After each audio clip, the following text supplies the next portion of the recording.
Think you need deep pockets to start a transitional housing facility? Think again. You can start one simply where you're sitting right now if it's set up right. Today in this episode, I'm going to spend time talking about how you can launch a life-changing facility with little to no funding, whether it's in a rental property, your own housing, or you've utilized another strategy. So stay tuned as we get to this. And the last one is probably the most unique one that you can do. So stay tuned till the end. Let's jump right in.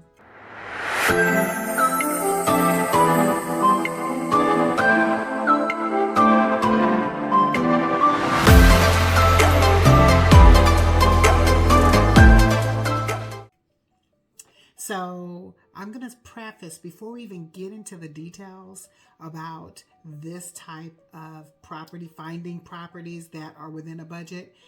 Don't forget the most important part, which is making sure you're getting the right property if there's a specific type of niche that you are serving. Because what you don't want to do is have a property and you want to serve a different population and it now doesn't fit in the property that you're picking. So in some cases, you can allow for the property to dictate who you serve, but just know that going into it. I always like to know who I want to serve first instead of serving who I have to serve because I've got a certain housing that only serves a different population. So with that being said, most people don't understand where you are at right now, where you're living at, could serve potentially as a transitional housing facility, depending on how it's set up. So I want you thinking about where you live right now and what it is that you can do with it. Now, if you're in an apartment, a 1-bedroom, 1-bathroom apartment, you're pretty limited in what you can do. But if you're in a house with 3, 4, 5 bedrooms that have some private bathrooms, as well as it maybe being ranch style, like you could do a lot of other things, and it's just you. Like, why would you not consider where you're at right now, already paying bills, you could turn that liability into an asset? That's what I want you thinking about, is how you can take the liability you have right now, that home you're paying a mortgage on, that's not your asset, it's the bank's asset. Think about how that can serve you so it is now an asset. Now, as you're doing that, because you have to be very careful in where you live and the population that you end up serving.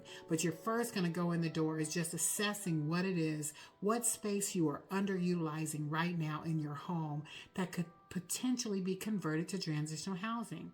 What I think would be wonderful, like if I had a house that was not an asset for me and it's a liability, I'd be thinking about, okay, so it's just me. How can I make it where I just stay in one room and then rent out the other ones in a program? And it's better because you could create a program that would serve this model that you get to be there to do. Now, clearly there's some guidelines you're going to want to do if you're going to do that, which I'll gladly go over. I do a lot of that training in my course, just making sure you understand. But you want to make sure that you're getting in there right. But clearly, the space you're underutilizing right now could very well serve for transitional housing. You could have a garage even with a small bedroom above the garage that could serve for you. And then the whole house you live in could potentially be the transitional housing facility. Make it work. But as you're thinking through that, there are some legal considerations that you must consider. You must consider your local zoning laws and what they say you can and cannot do. Even in your HOA, you could have things in the bylaws that say you can't use space like that. But understanding what you can and cannot do, I encourage you to do that research before you do anything. Now, I'll say this. Some people, and sometimes I do, I like to ask for forgiveness instead of permission sometimes. However, you have to be very careful in operating that way, because that's what I've heard a lot of people say, I'll ask for forgiveness instead of permission. Well, it could be costly to you. So I just say, Go into the door knowing what you're dealing with, and then from there make a determination what your next steps are, because depending on what you find out could dictate whether or not you can or cannot use your property that way. And you have to understand, the permits and any certifications that are needed that you have to consider to stay compliant. All of those things you must consider if you're going to make your home potentially a transitional housing facility. Now, I will say you will want to make sure that you establish whatever house rules you need to do up front. Get those things out of the way so that you can make sure that your property is going to be safe, especially with you being there. And if there's certain parts of the area of your home that you do not want to make privy to everybody, find ways to make sure you're locking that down. And I always like to tell people, they don't need to know that that's your home. You could be the manager of the house manager. There's value in not disclosing that up front. So I would just tell you, make sure that you properly set it up right from the beginning, because that's your home now. And if you set this up wrong and it's your home, oh yeah, that's going to be a very hard hit. And I would like to see you be set up for success and not failure. So that's why I encourage you, if you don't have my course or you're interested in having me come on and be able to help facilitate some things for you, I would gladly be able to do that to help you. Now, another low cost opportunity where you don't have debt funds is a rental. Now, similarly to how you looked at your own home, you can find landlords that would be willing to let you rent their spaces out for a particular cause. Now, let me just say, even in this space, there's risk, because you're dealing with, number one, it's a guaranteed amount. So if you say, hey, you got a beautiful home here, 5-bedroom, 5-bathroom, I would love to be able to rent it, but I do a program. You're going to have to disclose some things. And depending on the population that you're serving will dictate what exactly you disclose. Now, I'm just going to say, every seller is different. Every landlord is different, right? Some of them might just want a situation where they want to get out of the property and just be done and not bother with it. So now you got some latitude. You still want to disclose and come in from a space of helping individuals versus, a mindset of either trying to take advantage of a population. So I'm going to tell you, most landlords can get rent for properties. I'm just being real. And so why would they choose you over someone else? Those are things that you have to be able to speak to in a professional way where they understand your heart and what it is that you want to do when you utilize their properties. So please keep that in mind. You're going to want to be able to share what your vision is and explain how your housing supports the community, because that's what they care about. They don't want to bring an issue to their community that they either manage in, own in. They want to be able to make sure that you're not going to disrupt what they already have going on. So be sure that landlords are informed about what it is that you're doing, but then get them to want to give back too. So depending on what population you serve, you never know. You could find a landlord that's in that same space and might say, oh my gosh, you want to do that? I'll let you have it at a discount. Wouldn't that be great? But those are conversations that you can exercise with a landlord to get them on board with what it is that you want to build. But knowing your population is critical. So as you are searching for those options, I want you to focus on making sure that property has the right number of rooms that you need, that you're meeting the guidelines specific to those areas related to who can and cannot live together in a certain space. So you have to know those limitations. I want you to, and I encourage you to check out your community bulletin boards just to be aware of the type of things that are offered in that area, so you're aware before you lock in with a landlord. Because having a master lease with a landlord, you're obligated to those things that you agree to. So if you start this and like 3 months later, oh, I don't like that. Well, too bad, so sad, sir. You still gonna have to honor that agreement. And you want to make sure that you have not just one strategy, but maybe multiple strategies, so you make sure that you can meet that obligation with that landlord. So depending on how you get into it, you might, if you're really solid and sure of the population that you're going to serve, you're solid and sure on them being okay with it, and you're solid and sure maybe even the discounts, lock it in for a longer term. That way you're going to be able to build up. But if you're not sure, or you need a little time, start off small. Like, I would encourage you not lock yourself in long until you know for sure that it's going to work. I would say that as you get started in this space, maybe after 1 year, 2 years in a one spot and it's working out well, set up a long-term arrangement with them so that it doesn't move as much as it could move, and you can save some money on that part. So those are the things I want to encourage as well. Now, as you collaborate with community partners, I want to tell you that you will want to make sure that the partners in that area of where that home is located, that you are connected to them. Because if you're not connected and there's a potential issue with where you're moving, now you've created something that you can't get out of either. Let's say that the neighborhood association doesn't want you there. The landlord might say it's okay, but now the neighborhood says they don't want you. Those are all the things that you need to look at and make sure that you're aware of what that is going to offer you if you choose that route. Now, another way, which this here is my favorite way that I've come in and purchased property, which if you've not subscribed to my channel yet, go ahead and do that and make sure you click the notifications. So as another video comes out on this type of information, then you'll be the first one to get it. But as I look at this specific strategy, we did this the last 10 years that we've been doing this work, and that's acquiring properties through the tax sale. Now, depending on where you're located at, because you could be in a county where they can get the property back after you got it at the tax sale. So make sure you know all the guidelines related to and the rules related to that property, but you want to make sure you're going into it the right way. But if you can get a property at the tax sale, like back in the day, we were picking up properties for $5,000, $10,000. I think the highest at some point we were picking up for $25,000. Now it's harder to get properties like that unless they're like derelict properties and you're not looking for those. But you want to make sure you can get into a county where it's not so competitive with other people who are buying tax sales. So I want to stress that going into this one. But this is one of the best strategies. I think we built our entire portfolio for under $200,000 because we got in at the tax sale and we were picking up properties left and right and doing really well. And that still can happen depending on which county you're in. But I want to encourage that as a way that you can exercise finding properties. Now, once again, you're literally getting a property for a fraction of what the market value is. So I would just tell you, make sure you know how to do these. If you want more information on how to do tax sales, I specialize in that. Depending on what areas you're at, we're able to find it, get you set up and move it along.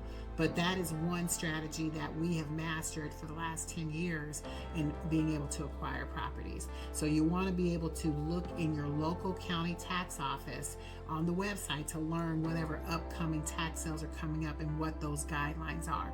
Do your research. And I want to encourage you, not just the research on how the sale happens, but research on how on the actual properties themselves, because what you don't want to do is to get a property that is going to be derelict or, heaven forbid, ain't even there no more. You looked on Google, you saw it on Google, and then when you got there was no property. Trust me, I've seen that before. I've not bought one, but I've seen where that happened. People bidding on something they thought was there that's no longer there. But I will tell you, if tax sales is of an interest to you, please be sure to attend several of the auctions so that you understand the process before participating. Because once you do it, it's done. There's no backing out, and they're expecting you to pay for that property. And you don't want to be banned, because people who don't pay end up getting banned from participating in the tax sales in the future. So you want to do that.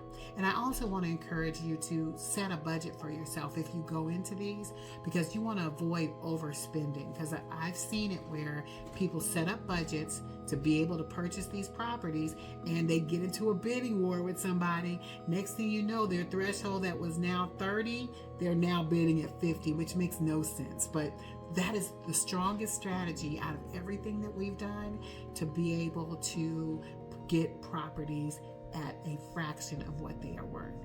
And just remember, there may be some rehab involved. So I would encourage you, not only are you eyeballing the property, but partner with somebody who knows about houses to see how much it may cost you to renovate some of these properties that you're picking up, and to make sure you're not getting something with major issues like foundational issues, roofing issues, because those are your high ticket items as you're looking at these properties at the tax sale.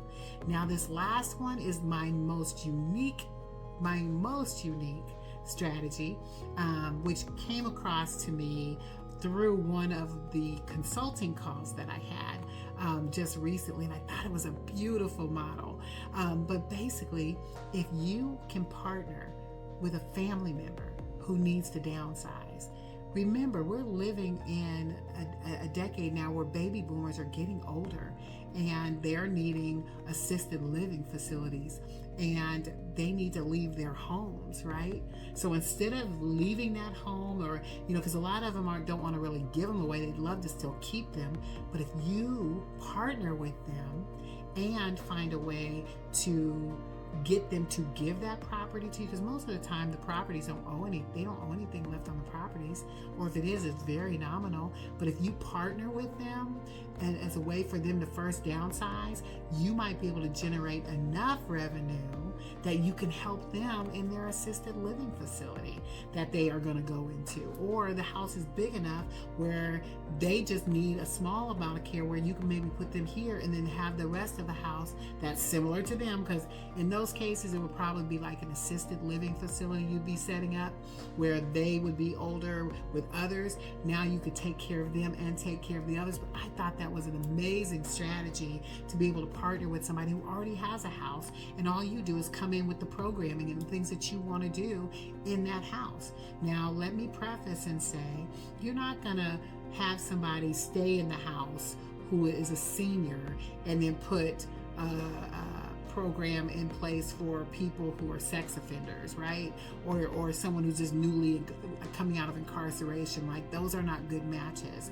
But good matches with that could be, of course, the assisted living model, which I love the assisted living model. You could do so much, especially if you got a ranch style home, to be able to then take over that home and then set it up the way that it needs to be, that serves not only the person who you are partnering with, but also the people you want to bring in. That's like masterful. But you also can work with aging out youth and a senior. Now imagine if you coupled those together, where you have now that aging out youth who's now helping the seniors. You could create an amazing model with that. Like right there, I see a model of what we're doing right now in Champaign, similarly around intergenerational experiences. So things like that. So you can see that gets me excited. But that right there is one of the most amazing strategies for getting a property that doesn't cost anything, and you're partnering with somebody, giving back to them in a model, and you're serving them. There's so many ways that you can eat off of that as far as making money that I would love to explore with you. If that's something you're interested in, go ahead and give me some notes in the bottom, because I'm excited about this one.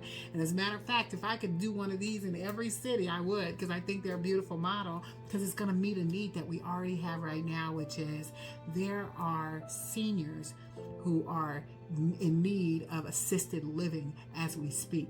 And they call it the silver tsunami. It is happening now. In the next 3 to 5 years, they're all going to need housing. So if you can serve that model, that one right there, I'm interested in partnering with you. So go ahead and give me some notes. So as we are talking about this space here and making sure you partner with somebody as they're downsizing, I cannot stress enough the importance of making it a win-win. Don't make it about you. Don't make it about what you want. Make it about how you can create a win-win for somebody else. Even if it's not a senior, maybe it's another person that's distressed and they can no longer afford a big house. How can you make it a win-win for them and for you so that it can serve and you partner together? These are the type of things I'm talking about as you look at ways in which you can fund you could come up with transitional housing without having to have deep pockets to get there. So as you think about moving into this space, it's not difficult. You just have to have some innovation about you to be able to make it happen.